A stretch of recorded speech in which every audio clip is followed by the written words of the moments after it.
अगर कभी आपके शहर पर न्यूक्लियर अटैक हो गया तो आप क्या करेंगे? सोचिए, एक पल में सब कुछ खत्म हो सकता है। घर, लोग, सपने, सब राख में बदल सकता है। लेकिन क्या वाकई आप कुछ कर सकते हैं ताकि जिंदा बच सकें?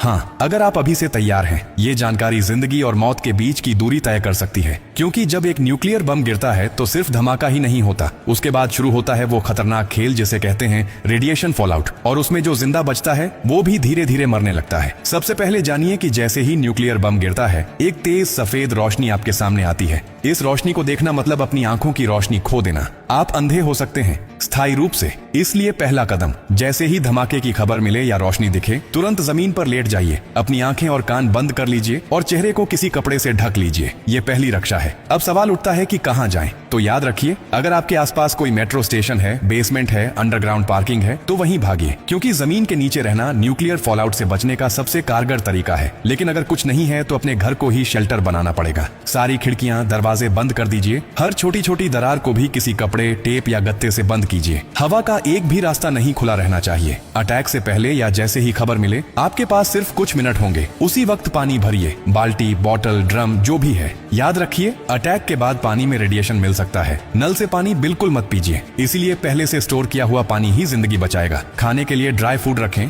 बिस्किट, ड्राई फ्रूट्स, पैकेज्ड खाना जो बिना पकाए खाया जा सके। अगर गलती से आप बाहर थे और रेडिएशन में एक्सपोज हो गए तो जैसे ही अंदर आए, कपड़े उतारिए, उन्हें एक पॉलीथिन में बंद कर दीजिए और खुद को साबुन और स्टोर किए हुए पानी से अच्छे से धोइए। याद रहे, नल का पानी नहीं, सिर्फ स्टोर किया हुआ पानी इस्तेमाल करना है। न्यूक्लियर ब्लास्ट के बाद सबसे खतरनाक समय होता है पहला 24 घंटा। इस दौरान बाहर जाना मतलब मौत को बुलावा देना। इसीलिए 24 घंटे अपने शेल्टर से बाहर बिल्कुल मत निकलिए। अगर सरकार की तरफ से संपर्क हो जाए तो निर्देशों का पालन कीजिए। लेकिन अगर कोई सूचना नहीं मिले तो कम से कम 72 घंटे तक बाहर मत निकलिए। 3 दिन, सिर्फ 3 दिन अगर आपने सही तरीके से बिता लिए तो जान बच सकती है। और हाँ, टेक्नोलॉजी की भी तैयारी कर लीजिए। न्यूक्लियर अटैक के बाद एक इलेक्ट्रोमैग्नेटिक पल्स EMP उठती है, जो आपके मोबाइल, लैपटॉप, इलेक्ट्रॉनिक चीजें सब खराब कर सकती है। इसलिए एक पुराना एंड्रॉइड फोन, एक पावर बैंक और एक वॉकी टॉकी को एल्यूमिनियम फॉइल में लपेटकर किसी स्टील बॉक्स में रखें। ये आपको बाकी दुनिया से संपर्क में रखेगा। सबसे जरूरी बात, घबराइए मत, पैनिक नहीं करना है। हर फैसला सोच समझ कर लीजिए, क्योंकि न्यूक्लियर अटैक एक टाइम गेम है।